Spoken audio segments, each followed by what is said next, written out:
a lot of shit comes up that people would want to vote on, like the bailouts, the war, all things of this nature. There's a lot of things that people would like that's going to affect us. We would like to vote on this, but you don't get to vote on it. You get to vote on a representative. These people are going to represent you once they get into office. And think about some of the laws that are in place that protect corporations. Think about some of the laws that are in place that fuck people over every day. They wouldn't be there if people were voting for them.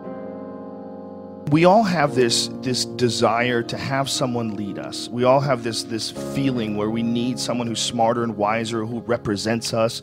You know, and when you're really fucking dumb, the problem is really dumb people, they get a say in everything too. And they're subject to a lot of tricks. Mm-hmm. They're subject to nationalism. They're subject to these kind of ridiculous rah, rah, rah America speeches that don't say jack shit. They say nothing. It's all just this cheerleading fucking event. And they're subject to it. They can't help it. They're dumb. They don't know they're being bullshitted. They grew up around dumb people. They go to work with dumb people. There's no one in their family that's interesting or asks any questions at all, and they just get sucked right into it, man. This society is so greedy, we're willing to go to war. We're willing to go places and send these big metal machines that kill people and fuck people up just so we can make more money. And the way our society is set up, I mean, I've heard it argued, and argued successfully, that our society runs on war.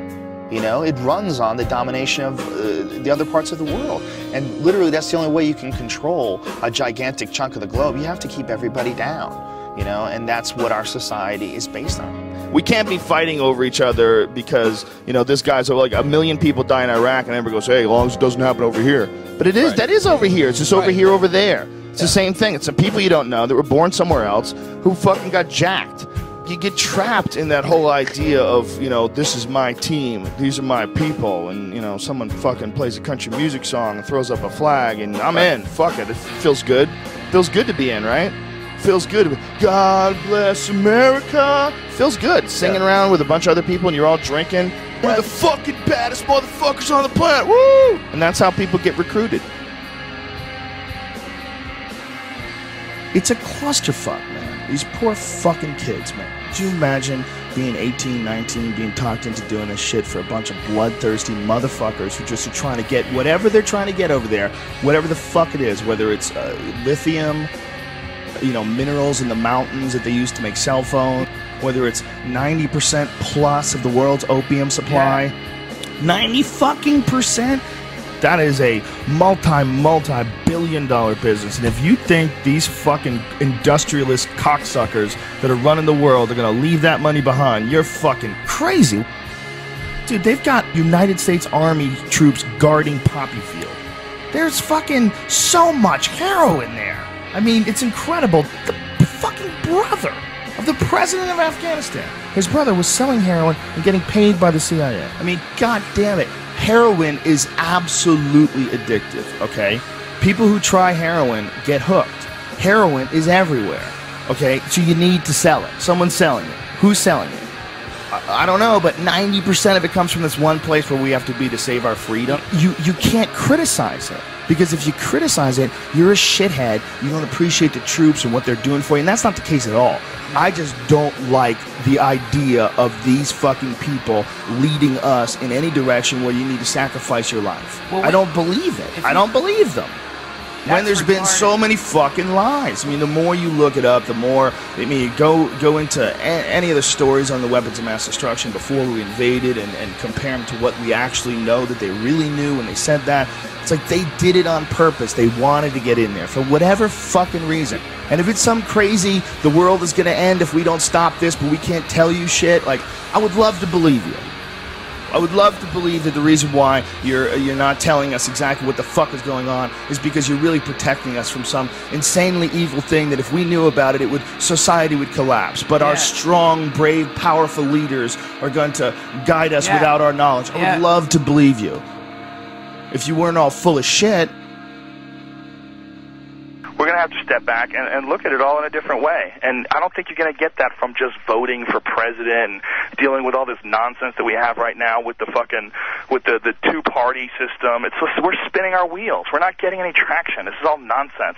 It's the same nonsense with Obama that we dealt with Bush. Special interest groups controlling what people say and do and what direction the country goes in and save us from the bad guys. Just shut the fuck up, man. It's the same nonsense.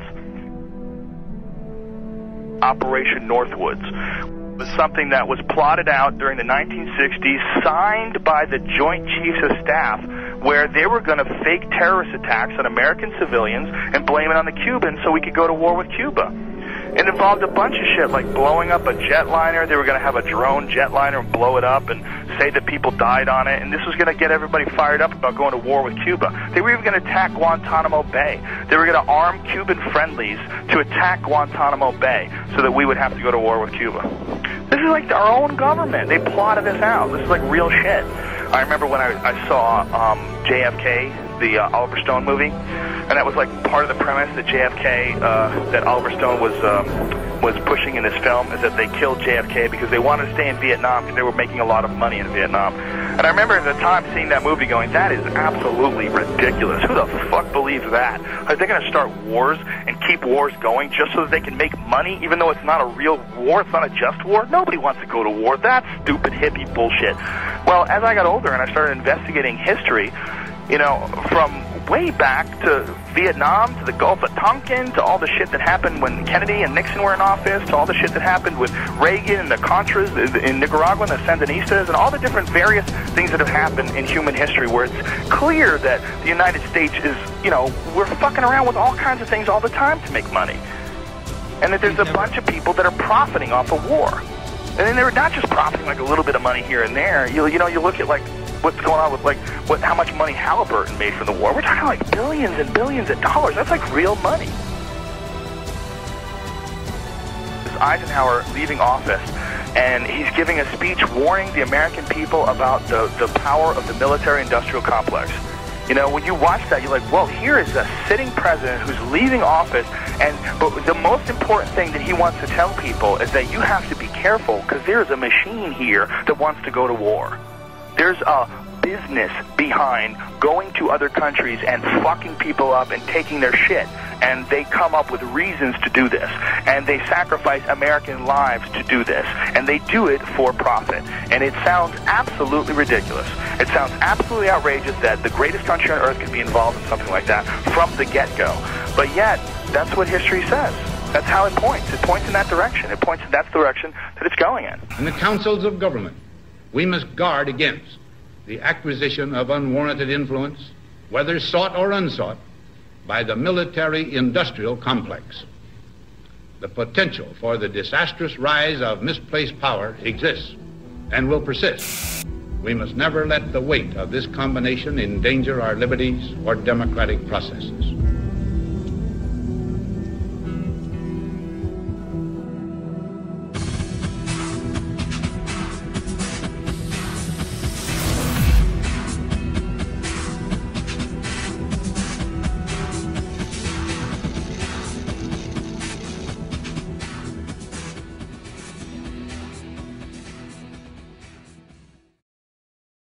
Tower 7 disturbs me the most. That Tower 7 just went whoosh, just like a controlled demolition. And everybody's like, yeah, but it had holes in the building, and you see the hole in the building. Yes, I see the hole in the building, but wouldn't it fall towards that hole? Why is it falling like that? That doesn't make sense to me with Tower 7. The way Tower 7 fell, it just kinked in the middle and fell down free fall speed. Almost. I mean, everybody they'll nitpick at you. Oh, it was 1/10 of a second slower than free fall. Even if it was just close to free fall, that's crazy. There was no resistance. It just gave up. Why wouldn't it wiggle and collapse towards where it got jacked? It just seems like a controlled demolition. That bothers me.